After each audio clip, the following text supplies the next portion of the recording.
In the last episode, we left off with Lucy exhausting her life force to save Murphy. The group then built a pyre to mourn her, and shortly after, 10K lit a flare and threw it out, slowly engulfing Lucy in a sea of flames. After everyone had left, a group of zombies slowly approached, as if to pay their respects to the once queen of zombies. Roberta and the crew, heavy-hearted, continued on their journey, only for their vehicle to break down yet again midway. Everyone got out to start repairs. At that moment, Doc noticed a little cute creature walking in front of him. Murphy picked up his sword and walked over to it. Doc wanted to stop Murphy, but Roberta said to let him be, explaining that Murphy was dealing with the pain of losing his daughter and needed an outlet. Poor zombie.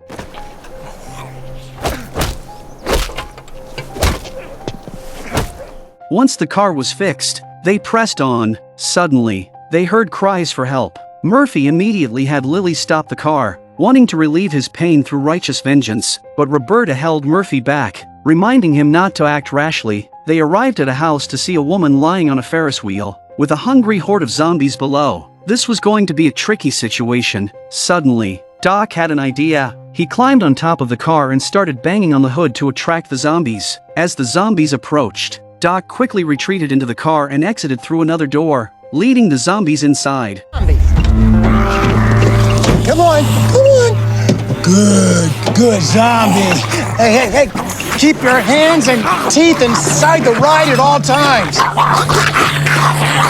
Just as Doc was about to lock the door, thinking he had completed his mission, a zombie launched a sneak attack from behind. In the nick of time, Murphy arrived and impaled the zombie's head with his sword. Murphy then asked Doc to open the car door to stuff the zombie in as well. A family must stay together. After all, they managed to rescue the woman. Murphy asked Janice who was responsible. Cheers came from inside the house. Janice said it was the people inside. Unable to hold back, Murphy grabbed his sword, intending to vent his anger, but Roberta stopped him, asking if killing them would bring Lucy Red back. Murphy, even more enraged, insisted no one could stop him. 10K, blinded by anger, was ready to kill those scumbags, with even Doc agreeing that they couldn't just stand by. Lily, preferring not to get involved in their personal vendetta, decided to stay back and take care of Janice. Meanwhile, the trio stealthily made their way into the yard. While they were observing the situation, Roberta followed them because she was worried and gave 10K a fright. She tried to persuade Murphy to reconsider, but he was too angry to listen. The apocalypse is not an excuse. We just can't kill bad guys. Those aren't zombies, those are humans. Not many of us left, even if we're bad. Yeah, well, it's time to drain the gene pool. Then, two men in clown makeup emerged from the house, bewildering everyone. Had they escaped from a psychiatric hospital? The clowns began to taunt the zombies for fun. Murphy, unable to stand by, stepped forward, ready to chop them down, although he had just dismembered a passing zombie. Yet, Roberta stepped in front of Murphy again, stating that killing wouldn't solve his inner turmoil. While they were arguing, the Joker spotted them and raised his shotgun to shoot Roberta, but Murphy was able to avoid it by holding Roberta in his arms. While the clown reloaded, Murphy and the others drew their swords and charged. Roberta then fell into a hallucination, seeing zombies engulfed in flames. After the clowns were dismembered, Roberta returned to reality and once again stopped Murphy. But in the next second, a fat clown pointed a gun at Murphy's face, and just like that, Roberta and the others were held hostage by the heavily armed clowns. They were brought inside, where the leader, King, announced the game had begun. While everyone was still confused, 10K was tied to a spinning wheel, becoming a target for knife throwing, but the guy's skills were seriously lacking. Doc was tied to a board with only his head exposed, and a dwarf clown began throwing billiard balls at his head in a game called Brain Smash Hipster. The worst was Murphy, who was stuck in the electric chair as a bargaining chip as Roberta and King played improvised rap, and if Roberta lost, Murphy had to be electrocuted once. Wait, what? That's not fair!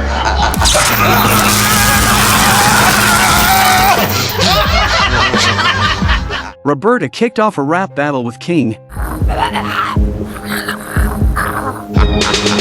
Rats from the sewers, dogs from the streets, sniffing around for something to eat. Blood in my hands, broken glass in my feet. Pull up the covers and go back to sleep. While Murphy, the poor sod, became nothing more than a prop to set the mood. Meanwhile, Doc seized the opportunity when the clowns went to the restroom, quickly freeing himself from the shackled chains. After escaping, he promptly found and rescued 10K. At that moment, Roberta was giving it her all, using her deep singing skills to win the contest, leaving everyone present speechless. King was so impressed with Roberta that he asked her to become his clown queen. Upon hearing this, the crowd burst into cheers. And then, to add to the atmosphere, Murphy was electrocuted again. You son of a I'm gonna beat you until the clown meat shows! On the other hand, Lily, having not seen her teammates return, decided to go look for them. Lily and Janice arrived outside the house just in time to see Roberta and the others being captured. King was announcing that the wedding ceremony was about to begin, and he couldn't wait to consummate the marriage. 10K and Doc, upon seeing this, wanted to reunite with Lily and rescue Roberta, but as soon as they turned around, they found themselves at gunpoint. Thus, the group was forced to wear clown makeup to participate in the wedding, with a clown in a hat acting as the officiant. The first step was to ask if anyone objected, to which everyone remained silent. Then all eyes turned to Murphy. Murphy really made me laugh. It was so sad and heartbreaking. Next was the ring exchange, but being clowns, they opted for something unique, exchanging fingers instead of rings. As everyone was bewildered, the officiant picked up a large grass shear, suggesting the bride go first in the exchange ceremony. Just as the crowd cheered, Janice appeared and shot the officiant, giving Roberta and the others a glimmer of hope. But suddenly, King yelled "Mom" at Janice, and then Janice pointed her gun at Lily, revealing that they were all in on it together. Through their argument, it was revealed that they were mother and son, and the son's desire to lead the clown gang was why Janice was tied up outside. Upon reunion, they began arguing about the throne, each with their own reasons, unwilling to back down. So, they decided to leave the decision to the previous gang leader, King's father. King then pushes an old man in a wheelchair out of the warehouse, and the crowd realizes it's a zombie. Janice then asked the zombie whom the throne should go to, and to everyone's surprise, the zombie seemed to understand and looked towards King. Seeing this, Janice didn't take it well and began to scuffle with her son. During their fight, they accidentally turned on Murphy's electric chair, allowing him to escape. Janice and King resumed their argument, and in a fit of anger, King strapped her to the electric chair. Seizing the opportunity, Murphy picked up the fallen switch and pressed it, giving Janice and King a taste of electroshock therapy. Murphy then advised them to calm down, pointing out that everyone was at fault and what was lacking was tolerance and understanding. I'm trying to kill your mom! I've been a selfish prick my whole life. But then my little girl was born, and suddenly, I wanted something for someone else. After Murphy's words, Janice and King continued to blame each other, leading Murphy to press the switch again. Unexpectedly, the shock was too much, and Janice was electrocuted to death, turning into a zombie. Seeing this, King panicked and ran out. Janice, now a zombie, began attacking people, plunging the scene into chaos. As the zombie virus spread uncontrollably, Roberta and her group quickly fled the area. At this time, King was fleeing in fear, stumbling into the car where Doc had trapped the zombies. Unsurprisingly, his fate was sealed. After escaping, the group returned to their car, where Roberta sincerely apologized to Murphy. If it wasn't for her always following the guidance of her dreams, leading everyone around in chaos, perhaps Lucy wouldn't have died. Now all she wanted was a peaceful life, so she decided to head to America. Hearing this, Murphy immediately opened his heart. Thus he and Roberta reconciled their differences. Then, they set off towards America once more. North! Copy. North, Lieutenant. Roberta's team arrived at the Canadian border, only to be suddenly charged by a horde of football zombies, sending them running for the interior in fright. To America, run! They found a movable building where 10K and Lily covered the rear. However, these zombies were well equipped, making them hard to shoot down, forcing the group to quickly retreat indoors. Doc managed to lock the zombies outside just in time. Once inside, they discovered they were in a church, a place once sacred now turned eerily terrifying. The first rule of survival in the apocalypse is to check for zombies inside the house. Sneaking upstairs, they encountered a sight they would never forget, a group of non-zombies. Murphy took the lead, his swordsmanship honed to perfection. For Doc, a believer in Jesus, each attack brought a deep sense of guilt. I was nowhere near the altar line. Doc, snap out of it, goddammit!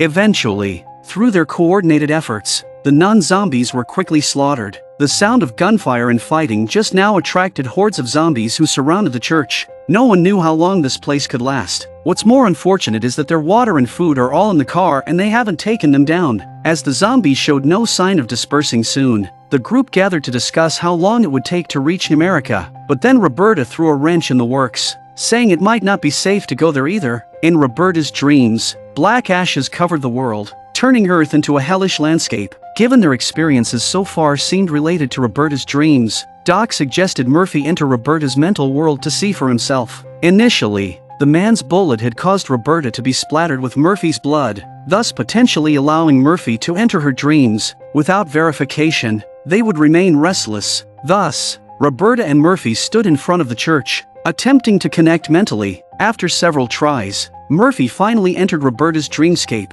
Instead of the doom Roberta envisioned, he found a beautiful, idyllic scene. But then, the sky changed abruptly, and ashes began to fall, causing both Murphy and Roberta pain. Slowly Murphy's body began to fire. The burning pain made him instantly out of the dream. Murphy then understood Roberta's situation. The increasing scratching of zombies at the door forced them to stop and reinforce the windows and doors. Suddenly, a masked individual ran out from the basement, and the group followed suit. To their dismay, the masked person rang the church bells, attracting another wave of zombies and plunging Roberta and her companions into crisis again. Doc and the others quickly subdued the masked person and tied him up. The zombies, stirred by the loud noise, entered a frenzy, breaking through the feeble wooden door. Roberta could only hold up her shield, doing her best to block the zombies. Meanwhile, everyone else fought off the zombies while repairing the damaged gate. With coordinated effort, they managed to fend off the zombies outside.